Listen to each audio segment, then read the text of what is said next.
మీ personal interviews మరియు వ్యాపార ప్రకటనల కొరకు ఈ నెంబర్ని సంప్రదించండి. మనం టీవీ వీక్షిస్తున్నటువంటి ప్రేక్షక అభిమానులకి నా యొక్క హృదయపూర్వక నమస్సుమాంజలు. నేను మీ doctor D Balakrishnan, Ayurveda Vaidyaratna, Shri Kaushik Ayurveda multitherapy hospital, Dilsukh Nagar, Hyderabad నుంచి మాట్లాడుతున్నాను. జనాలందరూ ఇప్పుడు జీవిస్తున్నటువంటి జీవన శైలి అవ్వచ్చు, వాతావరణ మార్పులు అవ్వచ్చు, ఇతరత్ర కారణాలు ఏవైనా అవ్వచ్చు, వీటన్నింటి వల్ల కూడా మనకి చాలా రకాల ప్రాబ్లమ్స్, చాలా రకాల మార్పులు సంభవిస్తున్నాయి. అందులో ఒకటి చూస్తే ఈ మధ్య కాలంలో అందరికీ గ్రే హెయిర్స్, వైట్ హెయిర్స్ లేదా డాండ్రఫ్ ఇలాంటి జబ్బులతో బాధపడుతున్నారు. దానికి కాను సింపుల్ చిట్కా, మందార పువ్వుతో ఆయిల్ తయారు చేసుకొని వాడచ్చు. మందార పువ్వులు తెంపేసి వాటిని ఎండబెట్టి పౌడర్ చేయొచ్చు, లేదా పచ్చిగా ఉన్నా కూడా నువ్వుల నూనెలో వేసి బాగా మరకాసి ఆ నూనె తలకు పెట్టుకున్నట్లయితే గ్రే హెయిర్ నుంచి బయటపడవచ్చు. ఇక ఇంకొకటి, చాలామందికి అపోహలు ఉన్నాయి. ఏం చేస్తే తగ్గిద్ది, ఏం చేస్తే తగ్గదు తెలిసి తెలియక వైద్యం చేసుకుంటున్నారు. జీలకర్రతో మోకాళ్ళ నొప్పులు తగ్గవా? చాలామంది తగ్గుతాయని అనుకుంటారు. అది అపోహ మాత్రమే. జీలకర్రతో మోకాళ్ళ నొప్పులు కానీ ఒంటి నొప్పులు కానీ తగ్గే అవకాశం అసలే లేదు. కనుక పూర్తిగా తెలుసుకొని వాడండి. అలాగే నువ్వులతో చచ్చుపడిన నరాలు బాగా పనిచేస్తాయా, చేయవా? నరాలు ఉత్తేజపడతాయా, పడవా?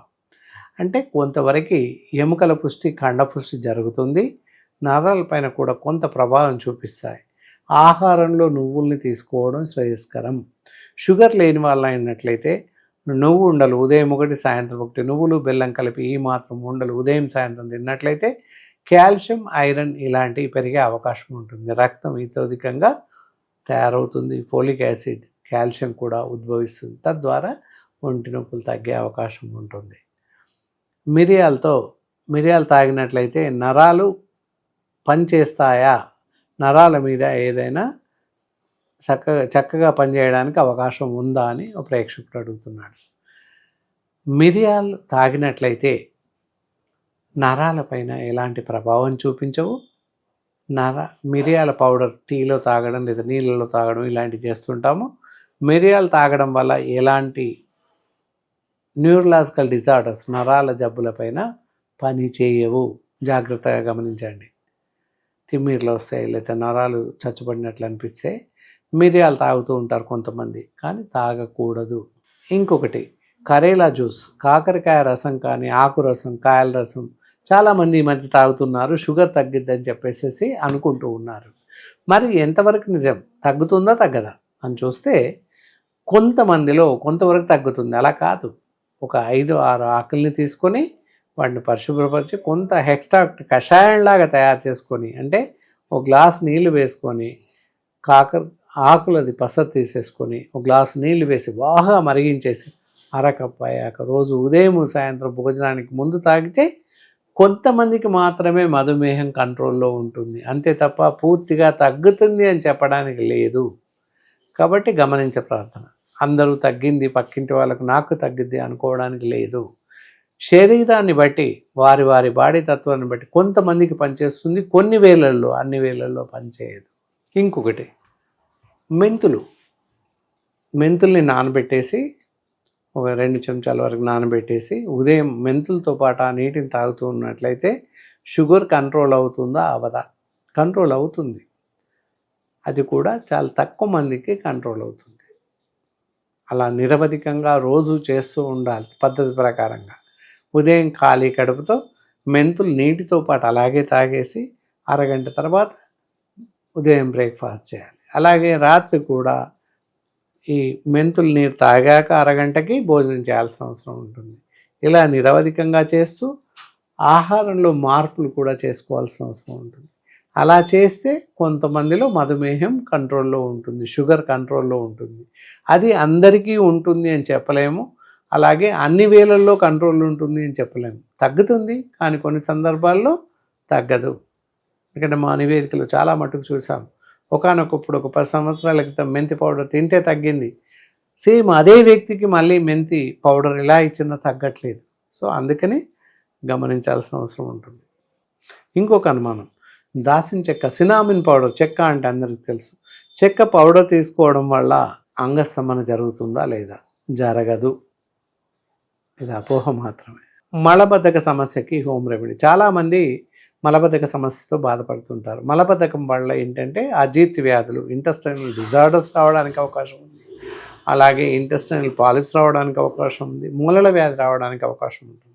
కాబట్టి మలబద్ధక సమస్య లేకుండా చూసుకోవడం ఏ వ్యక్తికైనా అవసరం. మరి మలబద్ధక సమస్య ఉన్నవాళ్ళు రోజు వెళ్ళినా ఫ్రీగా రాని వాళ్ళు కొంతమంది ఉంటారు. కొంతమందికి 2 రోజులకు 3 రోజులకు వస్తుంటుంది. ఎవరైనా అలాంటి వారు మలబద్ధక సమస్యతో బాధపడుతున్నట్లయితే రోజులో 3 నుంచి 4 లీటర్ల నీళ్లు తాగండి. అలాగే మధ్యరాత్రి మేలుకున్నప్పుడు కూడా 1 గ్లాసు నీళ్లు తాగండి. ఉదయం లేవగానే 1 నుంచి 2 గ్లాసుల నీళ్లు తాగండి. మరీ లీటర్లు అక్కర్లేదు. ఇలా చేస్తూ ఉన్నట్లయితే సాధారణంగా మలబద్ధక సమస్య తీరుతుంది. అయినప్పటికీ మలబద్ధకం అలాగే ఉండి సమస్య తీరనట్లయితే వంట ఆముదం దొరుకుతుంది. వంట ఆముదం ఒక 2 చెంచాలు రాత్రి తాగేసి పడుకోండి. 2 రోజులకు 3 రోజులు వెళ్ళేవాళ్ళు దాంతో కొంతవరకు మలబద్ధక సమస్య తీరిపోతుంది. అవసరాన్ని బట్టి నెక్స్ట్ డే 2 నుంచి 3 సార్లు వెళ్తారు, 4 సార్లు వెళ్తారు. అయినప్పటికీ బెంబేలు పడాల్సిన అవసరం లేదు. కాస్త మజ్జిగ తాగితే శమిస్తుంది. అలా చూసుకొని 2 రోజులు ఒకసారి 3 రోజులు ఒకసారి ఆముదం తీసుకోండి. అప్పటికి సరిగా కంట్రోల్ కాలేదు, మన వల్ల కాలేదు అనుకుంటే తప్పనిసరిగా అలాంటి డాక్టర్స్ని సంప్రదించినట్లయితే మలబద్ధక సమస్య నివారణ కోసం సరైనటువంటి మందులు ఇచ్చే అవకాశం ఉంది. నల్ల మిరియాలు అందరికీ తెలుసు.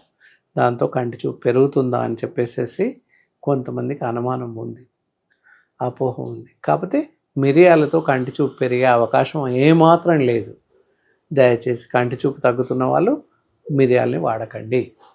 మిరియాలు ఒకటి గుర్తుపెట్టుకోండి, మిరియాలు వాడాలి అంటే యాసిడిటీ, కడుపులో మంట ఉన్న వాళ్ళకి పనిచేస్తుంది, చల్లతో తాగాలి.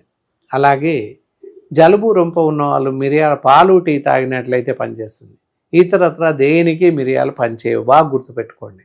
కంటి చూపుకు పనిచేసే అవకాశం అసలే లేదు. కాబట్టి మిరియాలు కంటి చూపు తగ్గుతున్న వాళ్ళు వాడకండి. ఓకే. ఇందులో చెప్పినటువంటి నిర్దిష్టమైనటువంటి సలహాలు, సూచనలు జాగ్రత్తగా పాటించండి. ఇందులో మీకు సరిగా పాటించలేని పరిస్థితి ఏదైనా ఏర్పడలైతే మా లాంటి అనుభవజ్ఞులైన ఆయుర్వేద వైద్యులను సంప్రదించండి. మీ సమస్యల్ని, మీ యొక్క అనుమానాల్ని పూర్తిగా నివృత్తి చేసుకోండి. మీ అనుమాన నివృత్తి కోసం, ఇతరత్ర సలహాల కోసం, మీ సమస్యల నివృత్తి కోసం స్క్రీన్ పైన మా నంబర్ స్క్రోల్ అవుతూ ఉంటుంది.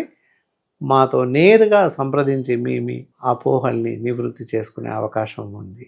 ఈ కార్యక్రమం మీకు నచ్చిందనే అనుకుంటున్నాను.